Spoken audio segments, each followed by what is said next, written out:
Welcome back friends, this is educator Harsh Shrivastava. तो friends, अब जो है CUET एग्ज़ाम्स को ज़्यादा दिन रहने गए हैं।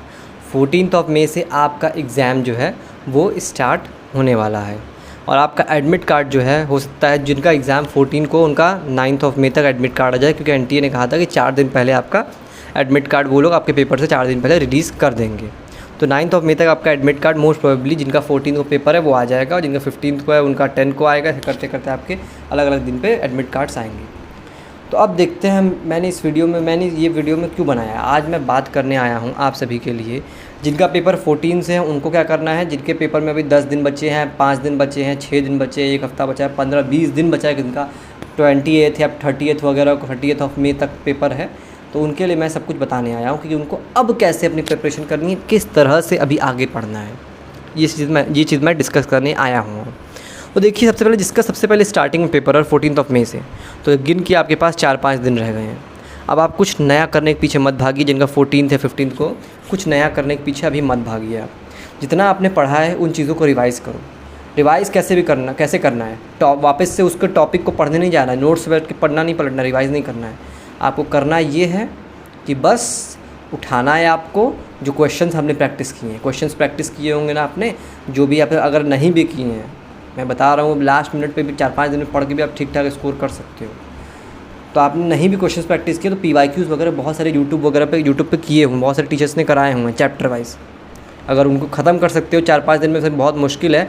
हर चैप्टर का कम से कम 5-10 क्वेश्चन भी अगर आप लगा रहे हो अभी से भी, मैंने भी करा के रखा हो फिज़िक्स के लिए, मैथ्स के लिए, हर चैप्टर से 10-10, 15-15, 10-10, 12-12 क्वेश्चन अगर आप कर ले जा रहे हो। अब देखिए, समय आपके पास बहुत कम है, आपको करना पड़ेगा। कम से कम 7-8 घंटे भी आपको पढ़ेंगे तो भी कम है। 8 घंटे 9 घंटे कम से कम अभी आपको देना पड़ेगा अपने। 4-5 दिन बचा हुआ है आपके हाथ में, तो PYQs उठाओ। उनके जितने टॉपिक्स पढ़ लिए हैं, आपको जितने टॉपिक्स पढ़े होंगे, कुछ नया नहीं पढ़ना है। जितने टॉपिक्स पढ़े हैं उन्हीं के बेसिस पे क्वेश्चंस लगाने हैं। जो चैप्टर्स का आपने पढ़े हैं उन चैप्टर्स के क्वेश्चन लगाने हैं, PYQs वगैरह पढ़ना है, उस तरह से रिवाइज़ करना है। 14 या 15 को जिनका पेपर है उनको ये काम करना है।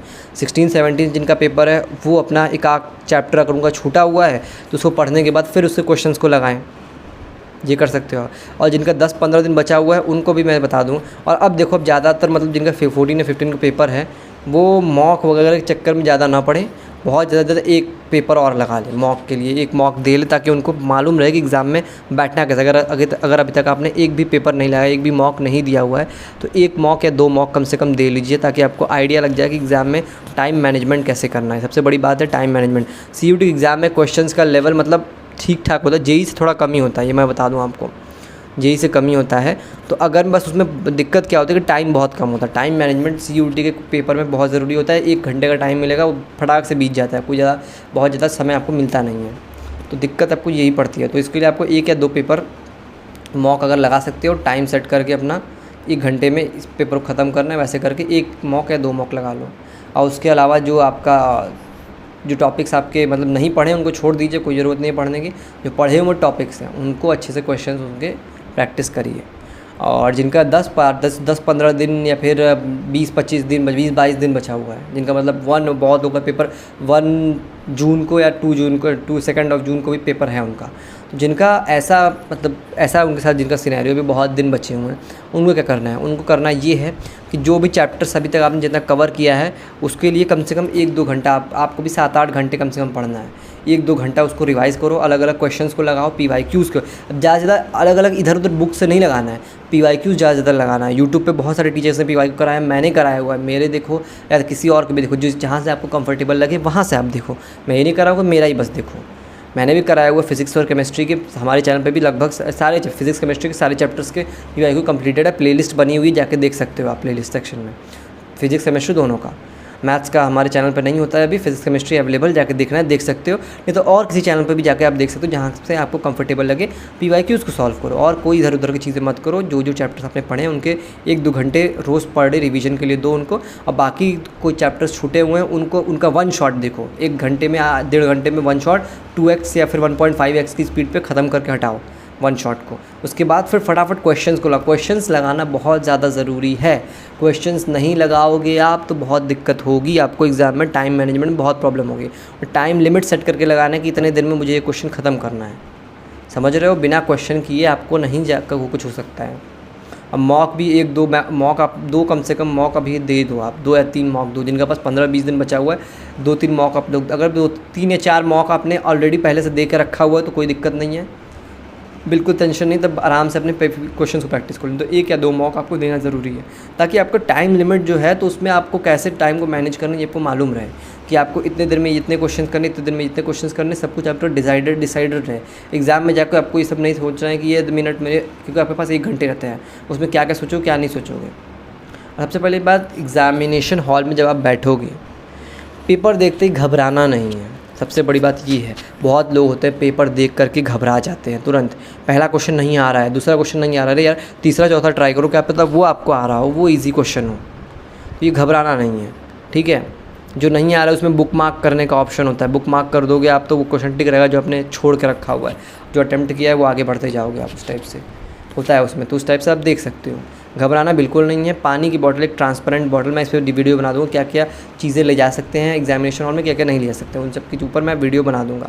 एक पानी की बॉटल अपने साथ, ट्रांसपेरेंट बॉटल जो होती है प्लास्टिक वाली, उसको लेके जाइएगा अपने साथ। अब पानी जो है बहुत ज़्यादा पानी नहीं पीना है कि टॉयलेट लग जाए, ये बात भी होता है बहुत लोगों के साथ, इतना ज़्यादा पानी पी लेते हैं एग्ज़ाम के बीच में ही उनको वॉशरूम जाना पड़ जाता है। तो ये चीज़ें का ध्यान रखिएगा। एग्ज़ाम में बहुत ज़्यादा, अगर मैं बहुत घबराहट हो रही है, 1 सिप ऑफ वाटर आपने ले लिया बस, उससे ज़्यादा नहीं, बहुत ज़्यादा ढेर सारा पानी नहीं पीना है। हाँ घबराहट हो रही है तो 1-2 सिप आपने ले लिया बस, उससे ज़्यादा नहीं लेना है आपको। पानी पीजिए, दिमाग को शांत कीजिए और फिर आगे क्वेश्चंस को कंटिन्यू करिए आराम से। क्वेश्चन अगर आपने पढ़ाई की हुई है अच्छे से तो क्वेश्चंस आपसे होंगे, बनेंगे। क्वेश्चन नहीं बन रहे हैं तो फ्रस्ट्रेट नहीं होना है, आगे आगे क्वेश्चंस देखते जाना है।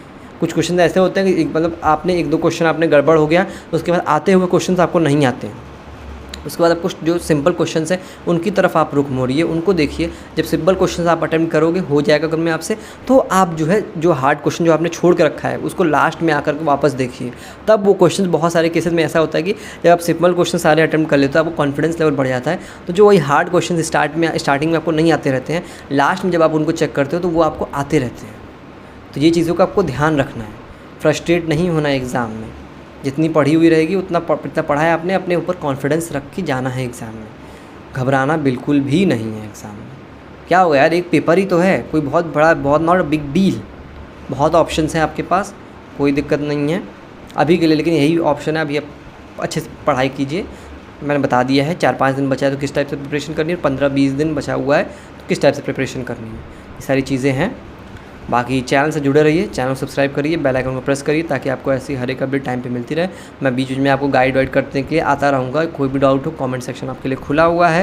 प्रिपरेशंस को अच्छे से करिए। All the very best for your exams. और कल जो है वीडियो आपकी आ जाएगी, एडमिट कार्ड जैसे ही आपका आता है तो मैं बता दूँगा उसमें डिक्लेरेशन वगैरह कैसे फॉर्म फिल करना है, सेल्फ डिक्लेरेशन वगैरह वो सब मैं देख लूँगा, आपको बता दूँगा जैसे ही एडमिट कार्ड आपका आएगा। और क्या क्या चीज़ें एग्जाम में ले जानी, क्या नहीं ले जाना है, क्या अलाउड है क्या नहीं अलाउड है, ड्रेस कोड वगैरह सब मैं आपको एक वीडियो में स्पेसिफिक बता दूँगा। कमेंट्स में आप मुझे जो भी डाउट है आप मुझे लिख दीजिएगा, उस वीडियो में मैं कवर कर लूँगा। ठीक है, तो चलिए चलते हैं आज के लिए। Thank you, bye bye, take care, all the best for your exams.